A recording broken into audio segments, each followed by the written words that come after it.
Olá você, eu me chamo Pietro e esse é o Segue o Som, o meu programa feito para quem ama música, cultura, comportamento, mas antes de tudo, uma boa conversa. O meu entrevistado de hoje é um dos melhores MCs da história do rap brasileiro, quiçá do mundo, por que não? A essa altura você já sabe que ele é o favorito do seu favorito e eu espero que no final desse papo fique claro por quê. Dom L, seja muito bem-vindo ao Segue o Som.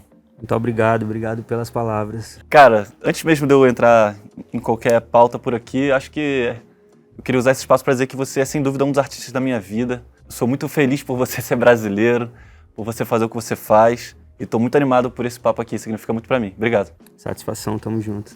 Dom, você é um cara que... A sua história está atrelada à história no geral, então eu queria começar pelo começo. Cara, você sabe até onde vai a árvore genealógica da sua família? Você conhece a origem dela? Não conheço, mano. Eu tenho, sei, no máximo 3 gerações, assim. Família do interior do Ceará, né? Que vem da roça ali. Meus avós são de Santa Quitéria, um lugar do interior do Ceará ali. Que era bem seco, né? Uhum. Muita gente se espalhou pelo mundo. E agora Santa Quitéria é uma cidade rica em urânio. Tá tendo exploração de urânio lá. Uau! E aí eu fui até atrás de ver quem que tava lá ainda da minha família. Difícil de achar alguém assim. Registros, né? Pra ver se alguém tinha uma terrinha lá, né? Pra ver se, porra, o urânio, vamos ver aí se a gente... E assim, eu sei que possivelmente a influência da arte vem do teu lado materno, correto? Sua mãe que fez parte do grupo Raízes. Sim. Inclusive recentemente celebrado pela Marina Sena. Sim. O que você lembra desse período da sua mãe na arte? Como foi esses primeiros contatos? E o que significa o grupo Raízes para você também? A maior parte dessa história foi antes de eu nascer, né? Que foi nos anos 70 e tal. Minha mãe tinha uma outra filha com um dos integrantes da banda, que é minha irmã. Uhum. E ela até tá na capa de um disco, bem pequenininha, Cassiana. Quando eu nasci, quando eu era criança, minha mãe já tinha meio que fazia música ainda e tal. Sempre, né? Artistas acabam sendo artistas para sempre, né? Mas não é mais isso que ela fazia da vida. Mas conheci vários amigos dela e tal, que eram músicos, pessoas que não eram... Ela veio fazer uma carreira em São Paulo, depois voltou para Fortaleza, né? Quando não tava mais dando para viver e tal, se sustentar. A galera do Raízes voltou para Minas, né? E depois gravaram ainda alguns discos sem ela, né? Recentemente, o cara que era o líder da banda, que é o Charles, que é pai da minha irmã, veio a falecer alguns anos atrás. E aí começou a ter um revival, assim, muita gente, né, redescobrindo e tal. Raiz, que é um grupo que foi importante, tem uns discos muito bons. Eu particularmente gosto muito de um que chama Brejo das Almas. Irado. Que eu acho que é um disco que poderia ser considerado um dos grandes discos daquele estilo que é uma coisa de Minas ali, né, mano? Que eu não sei nem se dizer, porque MPB é uma sigla que enquadra muita coisa que não tem enquadramento na música brasileira, né? Mas era praticamente uma galera que misturava ritmos brasileiros, né, com coisas que estavam rolando pelo mundo, assim como foi Lô Borges, Milton Nascimento. Essa galera ali daquela geração de Minas, e minha mãe como cearense que estava em São Paulo, né? Depois ela voltou e tal. E aí foi isso. Eu pensei essa entrevista um pouquinho não cronológica, né? Porque os seus álbuns eles não têm uma cronologia direta, mas eu queria me ater um pouquinho a esse teu início, né? Porque eu acho que ele está um pouco mais nebuloso na minha cabeça, digamos assim. Eu sei que você viveu a tua infância e adolescência em Fortaleza e queria tentar tirar de você um pouquinho das tuas principais lembranças. Como foi a sua adolescência em Fortaleza? Foi nesse período que o rap já apareceu para você? Quando você pensa nessa época, o que mais te marcou? A minha adolescência não foi tão marcada pelo rap, assim, porque... Bom, considerando que eu saí de casa muito cedo, praticamente ainda era um adolescente, né? Sim, pois é. Mas, sim, foi um pouco depois que eu conheci o rap, assim, através de o que quase todo mundo da minha geração conheceu, né? Que era Racionais, aquela geração do rap, principalmente que vinha de São Paulo, boa parte dele, né? Mas também Marcelo D2, né? Uns caras do Rio de Janeiro que tinham uma outra pegada. E aí eu conheci mesmo através do movimento hip hop de Fortaleza. Isso é muito louco, porque era uma era que a internet não era popularizada como é hoje, né? Já existia internet, mas não era você ia na Lan House pra acessar a internet, tá ligado? É muito diferente, cara. É muito louco pensar nisso, que o mundo mudou muito, né? Assim, é outro planeta, assim. Mas conheci através dessa rapaziada, dessa geração, né? E comecei a ouvir cada vez mais, assim. Foi acontecendo, de eu me identificar, tinha a ver com a época, com o que eu tava vivendo, né? E com a rapaziada que eu comecei a andar, que curtia muito rap, que alguns deles faziam parte do movimento hip hop de Fortaleza. Que era... Isso então depois... Desculpa te interromper. Isso depois já que você saiu de casa, então? Depois. Entendi. E aí foi uma parada louca, assim, porque comecei a andar com a rapaziada que fazia rap já, saca? Não com pretensões de ser artista, porque naquela época praticamente ninguém de Fortaleza ou do Nordeste acreditava que podia ter uma carreira artística de rap, né? Então a gente fazia rap porque amava o bagulho mesmo, assim. Não era pela grana, não era pela fama, não era nada disso. Isso é legal. E pela ideia, né? Pelo que ele trazia, assim. Pelas ideias de revolução, de dizer coisas contundentes que a gente não ouvia na mídia, a gente não ouvia em outros lugares, né? Eu já vi você falando, por exemplo, dando como exemplo o Clã Nordestino, né? Um Sim. grupo da época, eles aparecem simultaneamente, os Racionais, assim. Aí já foi tipo 1 ano, 2 depois que eles estavam, pra mim, né? Parece simultaneamente os Racionais pra mim, porque Racionais foi influência pra eles, na real, né? E eles foram influência pra mim porque era um grupo do Maranhão que andava muito em Fortaleza, os caras e tudo. E foram uns caras que também foram muito importantes, que me apoiaram desde o começo, assim, que a minha parada era diferente do que era feito no Nordeste, então eu era meio inseguro com o que eu fazia, eu queria mais estar junto da rapaziada mesmo, e eu, no começo, até meio que pensava, não, que eu vou ficar na produção, vou começar a produzir para poder me envolver com essa galera, porque os meus raps são muito vagabundos, são muito de malandro e tal, e a galera tinha uns rap mais politizados, que eu não me sentia preparado para fazer, entendeu? O Nordestino falava de revolução, os caras do movimento em Fortal, Comunidade da Rima, o próprio Nego Galo, que já tinha uma carreira com Brigada Sonora de Rua e solo, né? Eram os caras que vinham de movimentos sociais, de movimento negro, e que tinham lido muita coisa, né?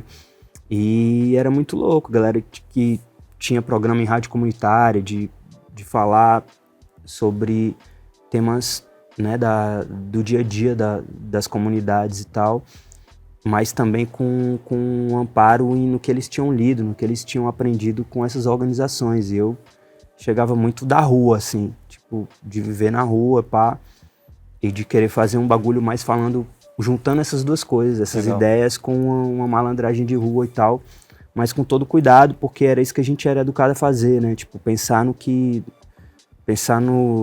impacto que o que a gente dizia nas músicas teriam em quem ouviria aquilo ali. Tá, é interessante que a sua formação, enquanto pessoa e rapper, parece que você, tudo que a gente pensa sobre você e política e tudo mais, você aprendeu por osmose, né?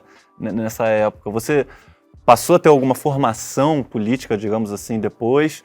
Ou foi a rua e o rap e os movimentos? Sim, é porque, na real, a gente tinha uma coisa que eu sinto um pouco de falta hoje na galera, né? Que é uma noção de hierarquia num bom sentido, assim, né? Então, tipo, quando eu cheguei no movimento hip hop, eu fui atrás de encontrar as pessoas da minha cidade que já faziam aquilo, que já tinham uma caminhada naquilo ali, né?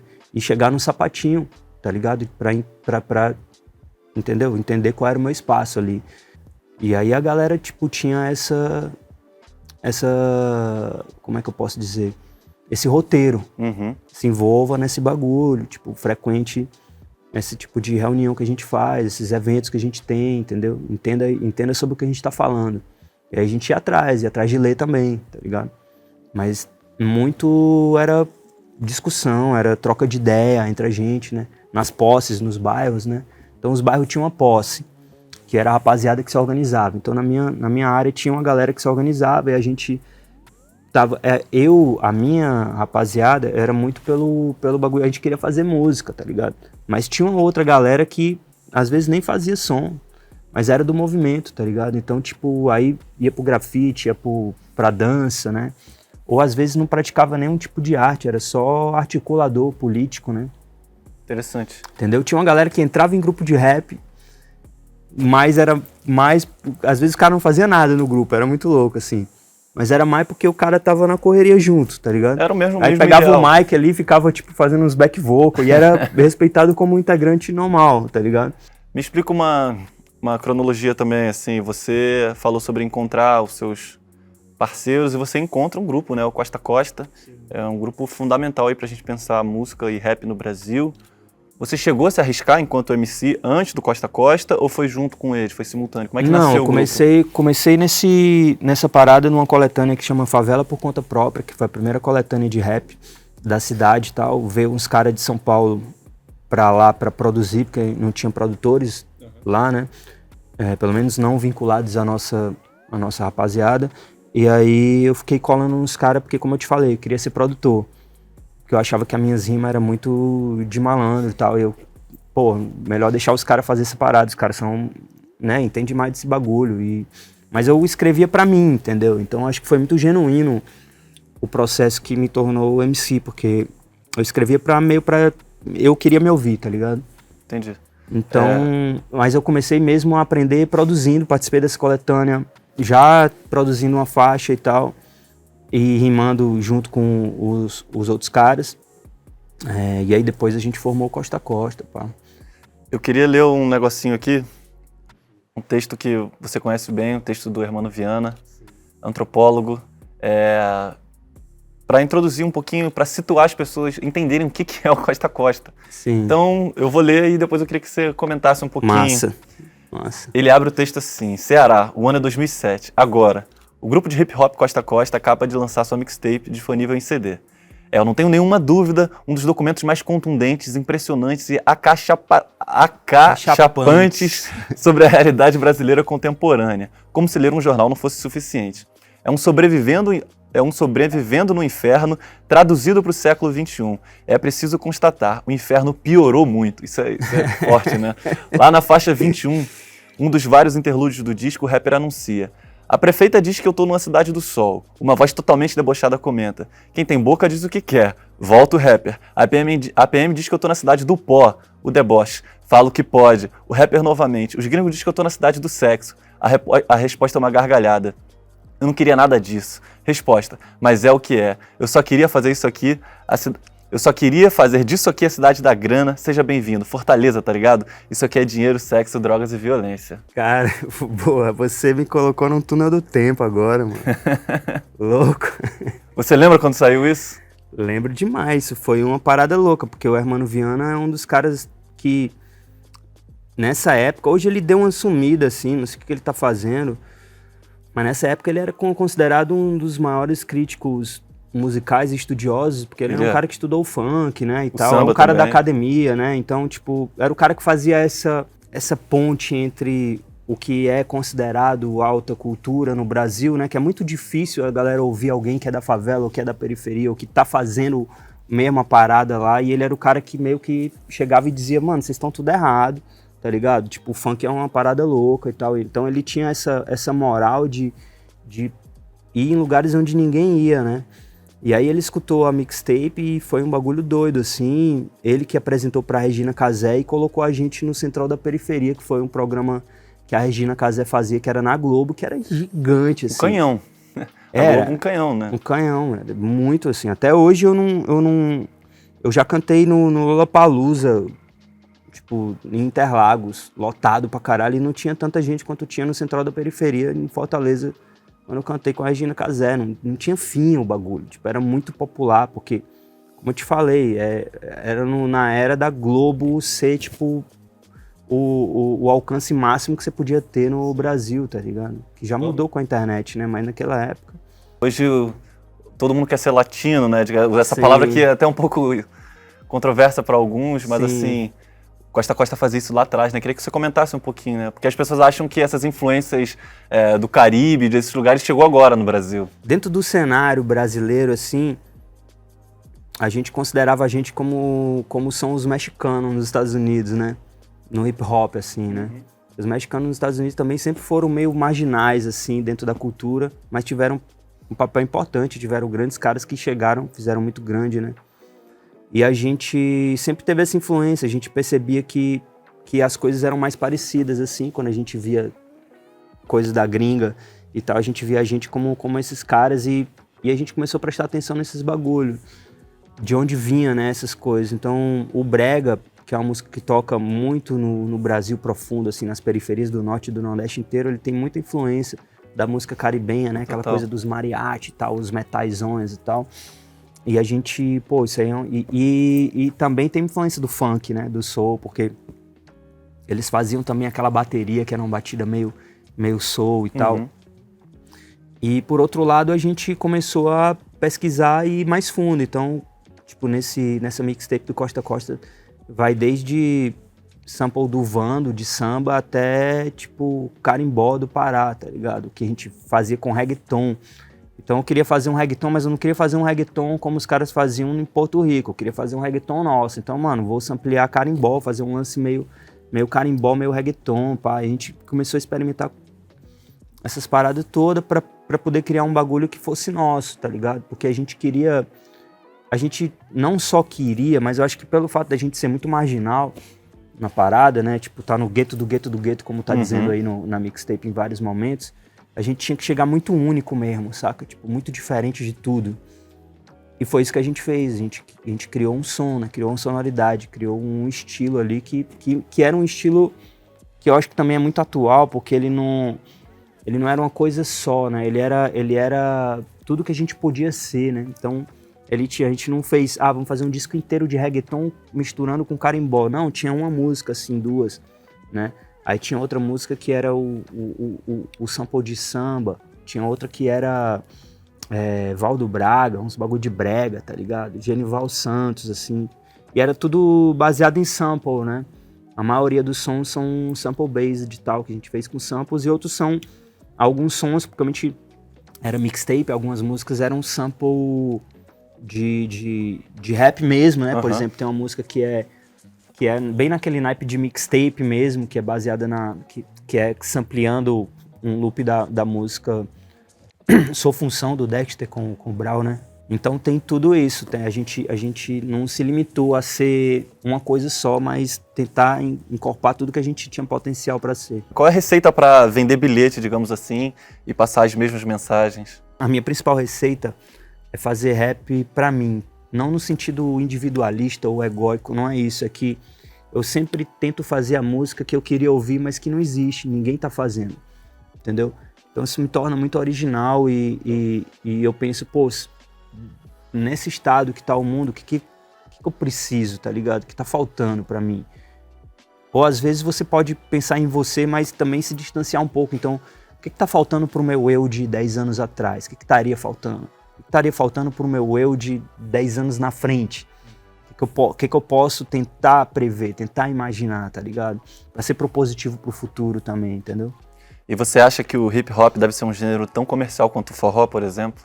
Claro. Hoje em dia a gente tem um cara como o João Gomes, que é um cara que vem da linhagem do forró, né? De outros ritmos regionais e que me tem como uma das suas principais influências, né? Pra você ver como a coisa desenvolveu de uma forma que na época ninguém imaginaria que seria possível. Só a gente que era muito maluco, né? Esse cara é muito doido.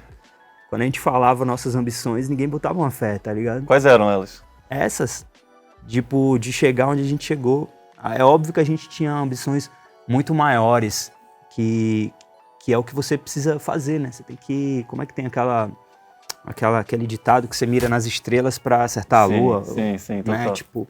Vamos falar desse momento da sua saída para São Paulo, porque não é como, no meu entendimento, você sai porque precisa, né? Sim. Não porque você estava doido para ver a vista de São Paulo. Total. Você lembra do seu sentimento quando você decidiu sair, o motivo, o que passava na sua cabeça, os primeiros meses em São Paulo, como é que isso te bateu? Eu saí porque eu precisava, mas eu queria ganhar o mundo também, que o cearense também tem disso, né? Você encontra cearense pelo mundo todo, é impressionante. E a gente quer ganhar o mundo, quer conhecer o mundo e tal. A gente sempre quer voltar, a gente quer ter o nosso espaço ali na nossa terra e tal, né? Porque eu não conheço nenhum cearense que não seja bairrista. A galera da minha equipe sempre zoa, porque fala que lá vem o Dom, tudo é melhor no Ceará. Mas é que a gente ama aquele lugar ali, né, mano? É uma coisa inexplicável, né? E Fortaleza é uma cidade que realmente tem muitos pontos positivos, assim, uma cidade massa, assim. Eu ainda gosto muito de voltar e passar bastante tempo lá. Você chega em São Paulo em que ano? 2014, final de 13 para 14. Então, junto com o Caro Vapor 1, mais ou menos. Isso. Exatamente. Ele foi no composto lançamento. lá ou aqui? Todo feito lá. Aí eu lancei e vim. Interessante. E da onde vem esse lance hedonista do Caro Vapor número 1? De onde vem essa urgência de viver? Dessa depressão, né? Essa depressão de estar lá em Fortaleza, de ser já considerado um dos melhores rappers do Brasil. Todo mundo já me conhecia, né? A gente já tinha feito história com Costa a Costa ali e tal. E inspirou vários caras que sacaram essa mudança e tal, e fizeram carreiras e ganharam grana e ficaram ricos. E eu tava lá ainda e tal, e tipo, porra.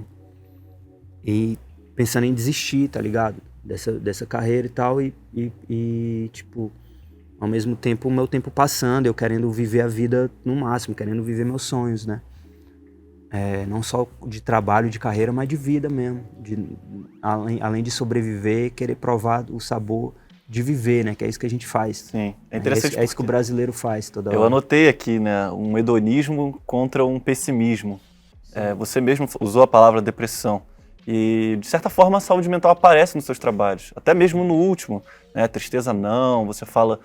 Acho que todos os seus álbuns têm uns momentos que você fala da sua solidão, sozinho no camarim. O que você faz para cuidar da sua saúde mental e como é que foi essa montanha-russa ao longo dos anos, né? Eu particularmente faço música. Faço música, faço beats, né?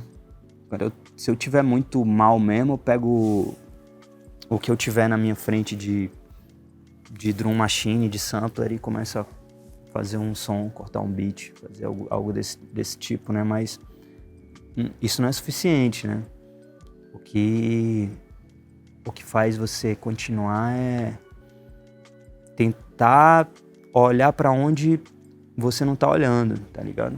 Porque a vida tem dessas armadilhas, né?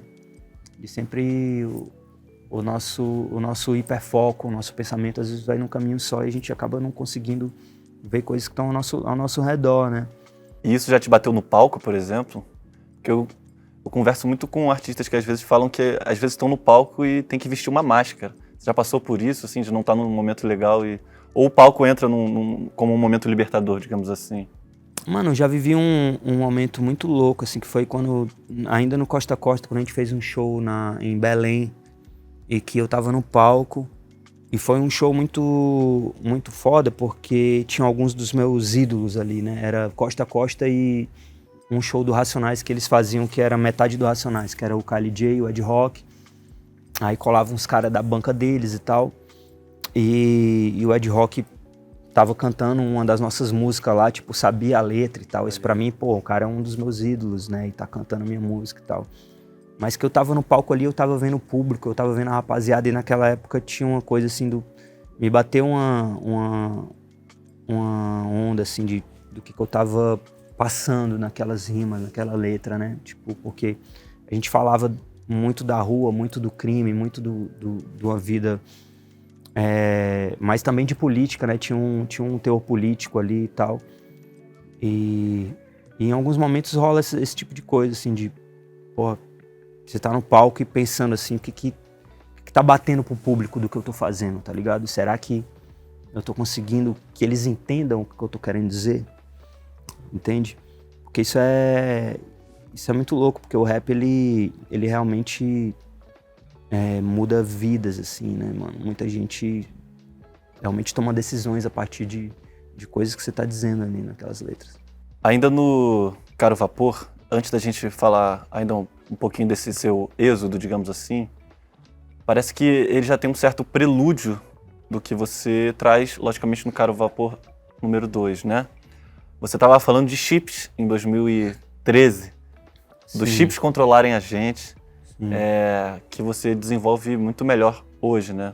O que você já entendia ali que, tipo, mano, isso vai dar merda, Sim. que você resolve botar na tua letra? Tipo, eu falo, como é que eu falo? Eu falo, chips controlam máquinas, chips compram suas máscaras. E se consome chips com sonhos endolados em fábricas. Né? Isso resume o nosso tempo, né? São os algoritmos controlando máquinas que controlam a gente, né? E que compram nossas máscaras, que é a imagem que a gente tem que passar nas redes sociais pro mundo, né? E se consome chips com sonhos endolados em fábricas, ou seja, os nossos sonhos não são nossos, na verdade. Eles são fabricados em larga escala, né? E vendidos pra gente, né? E isso tá mais óbvio agora. E o Caro Vapor 2 vem dizendo o quanto isso tá mais óbvio e mais radical, né? Mas já tava lá, já tava acontecendo, né?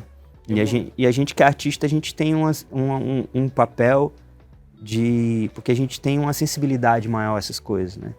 Essas coisas tocam na gente primeiro e por isso que a gente sofre mais também. Você encontra muitos artistas que a gente está muito vulnerável a ter depressão, a ter ansiedade, porque a mesma sensibilidade que propicia você produzir a arte e tal, ela é a que te torna mais sensível a esse tipo de coisa. Então a gente tá lá já sentindo em 2013 o que a galera só vai sacar em 2026, tá ligado? Entendi. Logo em seguida, você chega com RPA 3, né? A sua cronologia reversa, em que você fala muito do êxodo, né? Esse lance do imigrante. Antes da gente falar disso, eu queria mostrar só mais um vídeo aqui, que eu queria ver a sua reação, que eu acho que vai bater legal em você e eu acho que conversa bastante com o seu trabalho. Oi. Diga. Qual a passagem que a senhora tem para mais longe? Mais longe? Mais longe como assim? Um lugar mais longe daqui. Você lembra quando viu o Céu de Sueli pela primeira vez? Lembro, a gente usa esse trecho no show, né? Não sabia. A gente usa. Antes de Aquela Fé, o DJ solta um pouco desse diálogo aí, né? Qual a passagem que você tem para mais longe? É muito bom, né? Que é muito esse sentimento que às vezes você tem, né? De tipo, mano, queria ir pro lugar, queria ir embora daqui, tá ligado? Pra onde, né? Tipo, mano, pra onde for o mais longe possível, tá ligado? Esse filme tem muito disso, de você ter esses momentos em que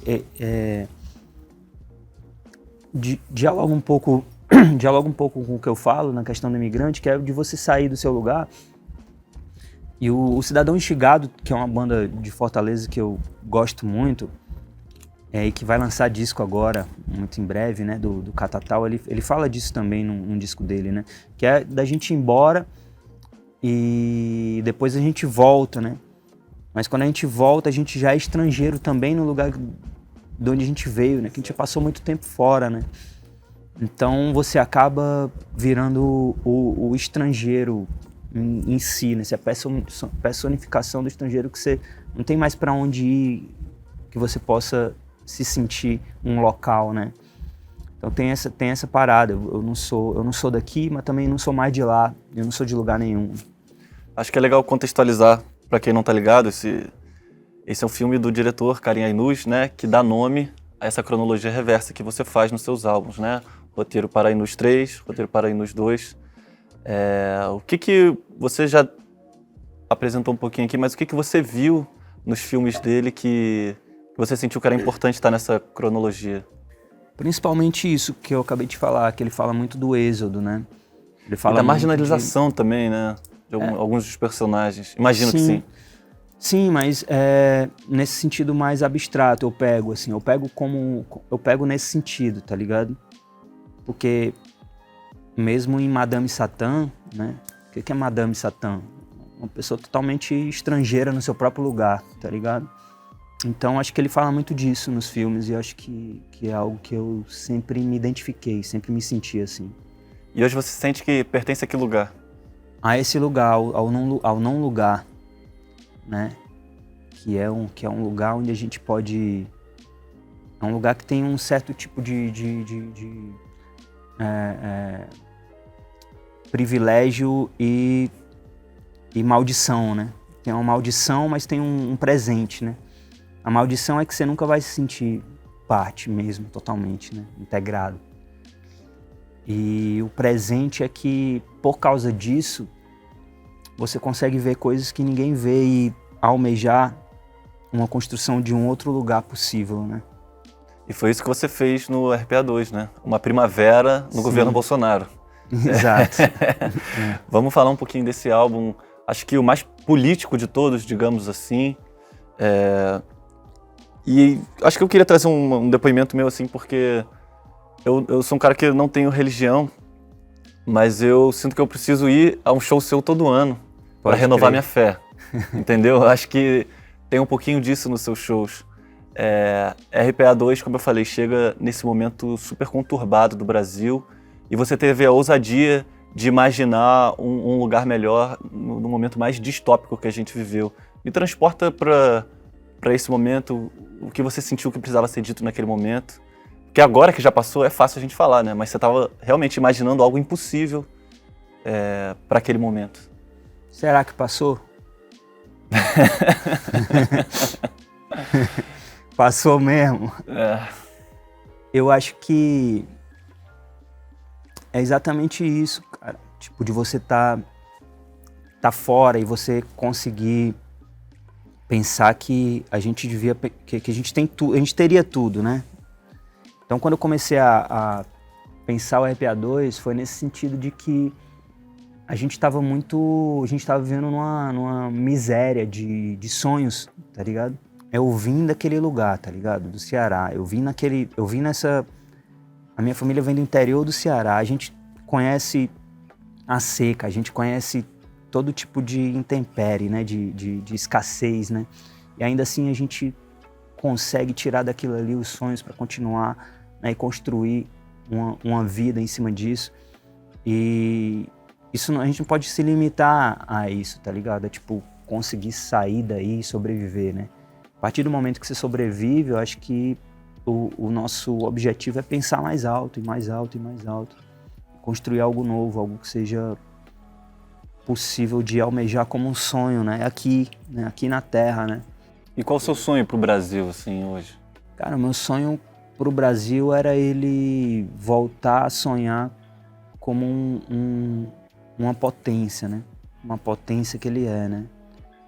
Que seria olhar para dentro, olhar para fora, mas depois olhar para dentro de novo, entendeu? E pensar em todas as nossas potencialidades que foram roubadas, que foram usurpadas, né? Que foram vendidas e baratamente para fora, para o exterior, né? Para os diversos colonizadores que a gente teve. E desenvolver mesmo as nossas potencialidades, porque a gente é um país muito singular no mundo, né? Completamente. O nível de violência que foi praticada aqui foi muito grande. À custa desse sangue todo, a gente construiu muita coisa que só existe aqui, né? Que é essa coisa que muitas vezes foi pregada uma democracia racial no Brasil, por exemplo, né? Uma falsa democracia racial, que é uma ideia que não é de todo ruim, né? Ela só é mentirosa, né? Ela não deveria ser uma coisa que a gente alegasse que existiu em algum momento. Ela deveria ser algo que a gente almejasse existir em algum momento, né? Mas é ela que produz o samba, é ela que produz a bossa nova, né? O que é a bossa nova, né? E a bossa nova é um estilo de música brasileiro que tem todo esse bagulho de ser o samba embranquecido e tal, né? Aqui no Brasil, por causa da nossa... Porque isso não é um argumento irrelevante, que não tem sentido. Isso tem lastro na realidade. Mas também tem o Johnny Alf, também ela vem da cultura preta brasileira e da cultura negra norte-americana, que é o jazz, que faz parte também de uma mesma diáspora de um continente que foi colonizado e um povo foi sequestrado da África, trazido para cá como escravizados e tal. E a influência desse jazz aqui no Brasil e do samba, que é brasileiro, produziu a bossa nova e foi influenciar os americanos. Então você tem discos inteiros de jazzistas americanos muito influenciados pela bossa nova. Você escuta os caras da Black Jazz Records em determinadas eras ali que você, pô, caralho, esses caras estavam ouvindo bossa nova pra caralho, muito, entendeu? E isso é produzido no Brasil. Isso é uma coisa que poderia ser uma inspiração para o que poderia ser o Brasil, né? Se isso fosse feito direito. E não com essa parada de utilizar isso para um embranquecimento do samba que foi feito, né? Então, a partir até da nossa violência, do nosso sangue derramado, tem várias pistas do que a gente poderia fazer direito, fazer certo, né? Para ser grande, né?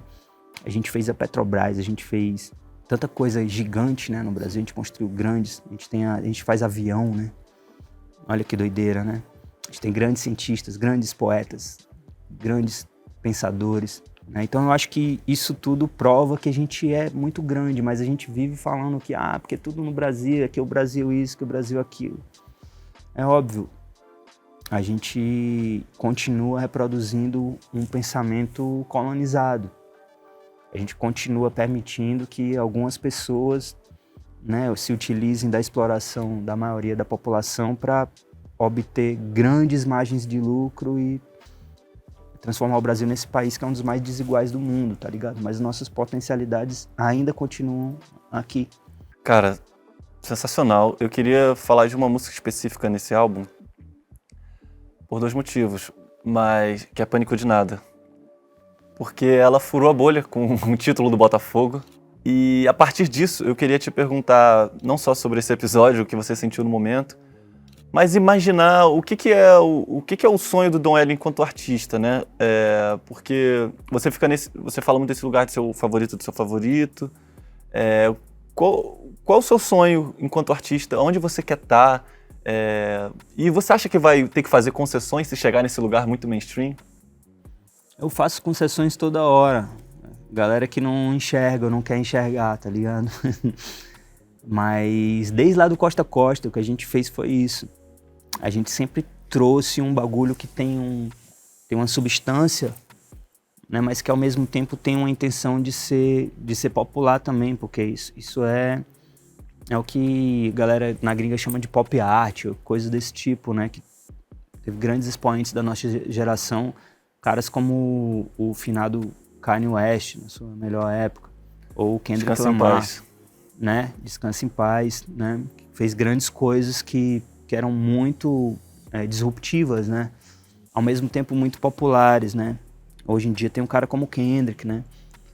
Tem um cara como Bad Bunny, que apesar de, na forma do que ele faz, não ser tão disruptivo, né? A música, eu acho que é uma música bem pop, assim, no formato, mas ao mesmo tempo ele faz outras coisas paralelo que se né, misturam ali a música dele, como os vídeos, como as apresentações, os posicionamentos dele e ultimamente também se refletindo na música mais, né?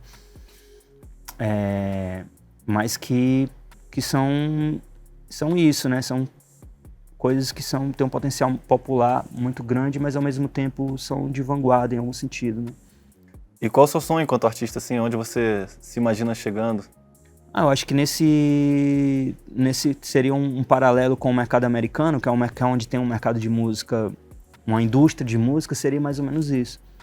Mas a gente tem uma indústria de música que precisa se desenvolver, né? Eu acho que a gente tem um complexo industrial musical, mas que não chamaria de indústria, chamaria de uma coisa mais parecida com um comércio, né? E eu sou um dos caras que sofre com isso, porque eu sou um artista que gostaria de me desenvolver num nível que precisa de financiamento, entendeu? Porque grandes artistas assim não se constroem sozinhos, né? Se constroem com financiamento, né? Como Kanye, como esses caras, Bad Bunny. E o que são essas coisas que você quer fazer? Mano, coisas como, sei lá, agora são novas coisas, né? Eu não posso dizer meus planos, porque todas elas estão na minha planilha ali de realizações e algumas delas a gente consegue, mesmo com nossas condições de artista independente. Eu sou um artista independente, tá ligado? O que a gente faz em videoclipe, em show, é comparável a coisas de artistas que têm muito mais grana do que a gente investida, né? O que é comum no Brasil, mas... Eu já tava lá atrás querendo lançar o Onde Fortaleza Neva do Costa a Costa com o bagulho nevando, coisa desse tipo, tá ligado? Mas isso era uma doideira né, da gente muito moleque, né, pensando nesse tipo de coisa. Mas a gente tem feito coisas, né, que são muito loucas. Agora, recentemente, a gente entrou no Letterboxd como um dos filmes mais bem avaliado, sendo que a gente nem fez um filme, a gente fez os visualizers do disco, tá ligado? Então tem essa parada aí e tem o que eu propus ali no disco em produção musical, né? Vamos falar disso. Você falou do Kendrick, do Kanye. Acho que essa faixa para Kendrick e Kanye é talvez a faixa central ali do álbum. Que você faz algumas provocações ali aos dois, por melhor intencionado que seja o Kendrick. Uhum. E que você precisou também usar um pouco da sua malandragem ali, Claro. no sample. Conta um pouquinho disso pra quem não tá ligado. Foi bem louco isso. Como Milton e Lô Borges eram uns caras que eu acho que talvez eles viam os Beatles, né, da forma como eu vejo o Kendrick e o Kanye, né, que são... Aí, tipo assim, pra nossa era, você já tem várias camadas a mais, né? O Kendrick é um cara que seria o cara mais à esquerda do Kanye, que é um cara que virou neonazi, né? Sim. Ao mesmo tempo, eles, quando vêm pro Brasil, eles são parte de uma máquina imperialista, de um imperialismo cultural, né? Eu, por exemplo, fico vendo o Brasil agora...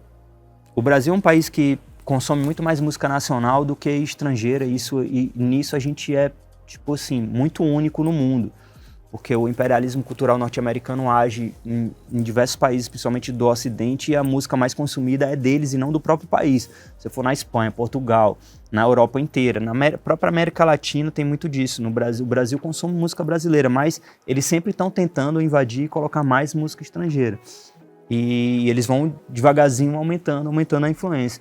E aí você vê grandes shows de gringos aqui, e numa economia em que as pessoas têm uma média de R$3.000 por mês, vem um gringo pra cá e cobra milhões pelo show, o ingresso é R$1.500. Aquele cara que é fã do Kendrick, ou que é fã do Bad Bunny, também é fã do Don L, fã do Zudzilla, fã do Emicida, fã do Rael. Ele é fã de vários rappers brasileiros.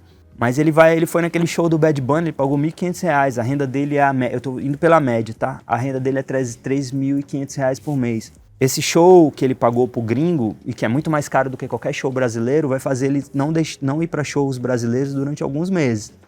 Então esse dinheiro que ia pro nosso bolso, pro mercado brasileiro, tá indo pro bolso de um artista gringo que vai levar tudo lá para fora.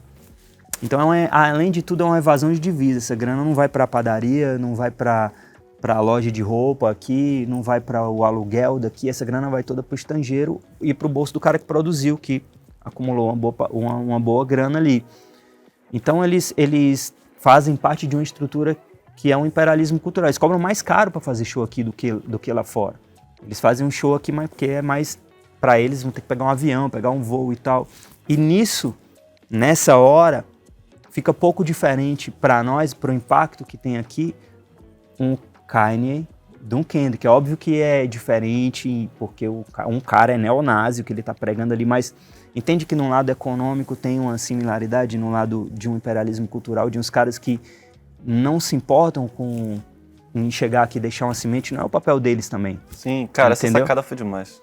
Então, quando eu fiz para Kendrick e Kanye, eu tô falando que, mano, muito louco essa treta de vocês aí, acho foda. Tô aqui, sou time Kendrick nessa parada, legal. Mas aqui o buraco é mais embaixo, meu parceiro. Aqui o bagulho é mais doido. Pra gente conseguir fazer o que a gente faz aqui, no nível que vocês fazem aí com milhões, a gente com 1/100º do orçamento, o bagulho é mais doido. E ó que a vida de vocês não é fácil. Porque você é o Kendrick, você é o cara de Compton. Eu sei que vocês não vão saber, né? A música do Eu sei que vocês não vão saber exatamente isso. E eles realmente não sabem, não fazem ideia. E agora fala da malandragem. O que você fez pra botar o sample? Não, Que então, não é um esse sample. sample, né? Eu tentei samplear a música, que é do Lô Borges, mas que é interpretada pelo Milton, né? Acabou rolando um erro de comunicação e não conseguimos a autorização a tempo. E eu tinha que lançar o disco. E aí eu fui pelos autores, né? Então eu entrei em contato com o Lô Borges, finado Lô Borges, que esteja em bom lugar. Infelizmente nos deixou recentemente. E ele foi muito firmeza, né? Ele é do Fernando Brant e Lô Borges, a composição. E aí ele aprovou de primeira, mas os filhos do Fernando Brant, que são 2 herdeiros, quiseram que a gente fizesse algumas modificações e tal. E aí foi legal que a gente acabou mudando, assim, não reproduzindo o sample, né? Que é uma coisa que na gringa se faz muito, né? E a gente só precisou da autorização dos autores e não do fonograma, né? Então a gente retocou as paradas de uma forma diferente, né? Eu, o Yuri Rio Branco, que é um dos produtores do disco, que foi também genial nessa parada de conseguir, né, a gente criar alguma coisa ali. Chamei o Giovanni Cidreira. Giovanni também veio com aquela voz dele, com aquela presença que ele tem, né? Que é um cara que eu considero... Tipo assim, quando eu vi que não ia dar pra usar a voz do Milton ali, eu pensei, pô, só pode ser o Giovanni Cidreira, tá ligado? Que o Giovanni é esse cara que tem essa energia dessa era, tá ligado? Na primeira audição, você acha que é o sample? Assim, sim, sim. Eu lembro de conversar com as pessoas, você acha que... Então, assim, ficou genial essa sacada. Você falou esses ritmos brasileiros, falou do Yuri. Eu queria saber como foi na prática fazer esses beats de uma maneira brasileira. Explica isso, por favor. Eu sei que em certos momentos você usa recursos do baião, por exemplo, para fazer uma coisa que é nossa mesmo. O que é que você queria com esse álbum, nesse sentido mais musical? Essa é uma que tava nessa onda aí. Quando a gente cortou o sample e tal, a primeira coisa que eu fiz foi dizer pro Yuri, mano, aqui é um baião, vamos de baião aqui. E várias vezes na produção do disco a gente poderia, no automático ali rolava uma batida que era uma coisa mais tradicional, um trap ou um... Tinha até uma lá que o Yuri colocou um Memphis, assim, no meio do refrão e tal, que realmente ficou foda, tá ligado? Que ele botou lá e falou, caralho, ia ficar foda esse Memphis aqui. Eu falei, mas mano, sem batidas gringas nesse disco, sinto muito, ficou louco mesmo, tá ligado? Mas sem Memphis. Então eu quis realmente fazer um disco que não tivesse isso, que a rítmica fosse toda nossa, apesar da gente utilizar o método do hip hop. Porque o hip hop é um método, né, mano? Interessante. O hip hop é um método que foi criado por pessoas que também estavam ali nos Estados Unidos em um não lugar, né? Os pretos e os imigrantes, né? Os jamaicanos, os latinos, estavam lá também no começo, né? Você tem uma fala famosa de quem é, mano? Cara, agora esqueci qual é o rapper que falou isso das antigas. Diz que ele conta a história, né? E fala que a criação foi essa, a gênese, né? E se criou um método que é tipo pegar samples, coisas do passado ali, usar as drum machines, usar sintetizadores, usar o que estava ali na sua disposição, recriar, reciclar, fazer outra coisa em cima, né? Mas criando a partir do que era o fresh, o novo, né? Então você pega uma coisa antiga, que é o soul, e transforma numa batida de hip hop usando um 808, usando uma MPC, né? Sampleando na EC950 do vinil e tornando mais sujo, distorcendo, né? Então eu peguei um baião, que seria uma coisa bem acústica, né? De tambor, zabumba, e aí a gente faz isso no eletrônico, na drum machine, coloca uma sujeira ali de rua, né? Transforma em música urbana. Agora, eu não sei se vai sair bem como uma pergunta, mas eu acho que o grande mérito, na minha opinião, desse álbum é que ele é um retrato do nosso tempo, né? Eu sinto que... Muito se usa essa palavra, né? O zeitgeist, né? Mas só que, às vezes, eu acho que alguns álbuns, eles podem até... Parece que as coisas acontecem, o artista interpreta e bota no mundo. Eu sinto que o grande mérito dele tá que ele é muito simultâneo com o nosso tempo, cara. O debate sobre as big techs, Tudo que você levanta ali sobre colonização, lembrar a gente que somos um país colonizado e os resquícios disso até hoje. Acho que você foi muito sagaz nesse sentido. Você... É isso, não é bem uma pergunta, mas eu sinto que você estava muito preciso no espaço-tempo, sabe? Você estava sentindo isso, talvez, enquanto escrevia? Total. Quando eu vou fazer um disco, é isso que me acontece, né? Eu sinto como é que chama? Os Zeitgeist, né? Zeitgeist é uma coisa que me invade mesmo, assim, uma inquietude, né? Uma situação incômoda. Eu acho que tudo parte desse incômodo, né, mano? Que a gente tem, né? Eu sou um cara que me incomodo muito com as coisas em geral. Uhum. Mas é uma coisa de artista mesmo. Então, essas paradas batem diferente na gente, né? A gente percebe os bagulhos de um jeito que incomoda mais às vezes. A maioria das pessoas estão no dia a dia delas e as coisas acontecem, elas vão se adaptando e a gente se adapta também. A gente se adapta incomodado pra caralho, tá ligado? Tipo, caralho, que brisa, que doideira é essa, tá ligado? Como todo mundo tá achando normal isso, tá ligado? Exato. E aí é isso, botar isso na letra é a parte mais difícil, né? Mas que pra mim é a parte mais prazerosa, porque tem muitas possibilidades, né? Isso aí é a hora de você tomar decisões, de fazer o bagulho que vai bater melhor, que vai fazer você sentir aquilo. E esse processo pra você é meio João Nogueira, assim, uma luz que chega de repente, com a rapidez de uma estrela cadente? Ou é mais um suor ali? Como é que é o teu processo? Não, é muito nesse suor, sentido? porque fazer rap em português é muito difícil. O português é uma língua que tem uma riqueza muito, muito maior do que a língua inglesa para escrita, por exemplo, porque ele é muito mais específico, né? Tem muito mais palavras, muito mais terminações, né? E o inglês é muito simples e tem uma métrica que... E a minha formação é muito baseada em absorver isso do rap norte-americano, né? Que é essa métrica que o inglês proporciona, mas de tornar brasileiro isso sem ficar apelando para... Igual os caras da Europa que... Eu não gosto de ouvir, por exemplo, muito rap português, porque eu acho que eles falam inglês demais, tá ligado? E tá acontecendo um pouco no Brasil isso, né? Verdade. E quando você fala inglês demais, não é só as palavras, você tá falando os termos, a cultura, você tá incorporando a cultura dos caras mesmo, né? E tem coisas que é inevitável, a gente incorpora mesmo e não acho ruim, eu não sou purista, tá ligado? Uhum. Acho que tem que incorporar várias coisas, mas a gente tem que entender a relação, né?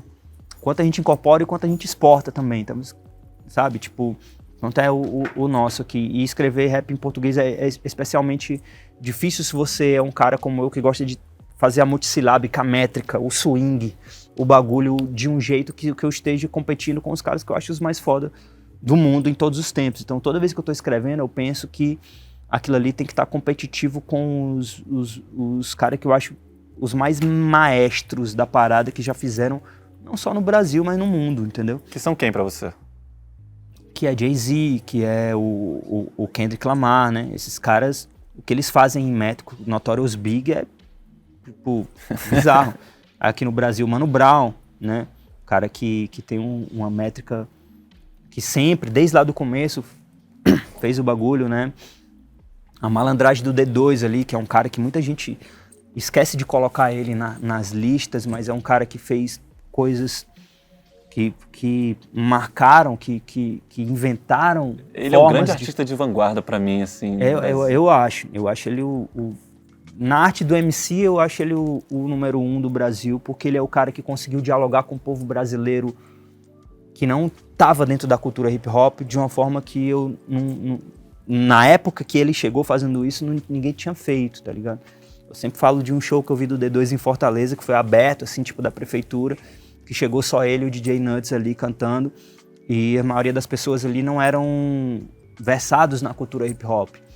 Então ele, com a malandragem do samba, como ele fez essa mistura, ele conseguia trazer essa galera que não era nem cultura, mas que abraçava muito o som que ele tava fazendo ali. Era um cara que tava falando de maconha, coisa, tá ligado? Tipo, vários bagulho doido ali.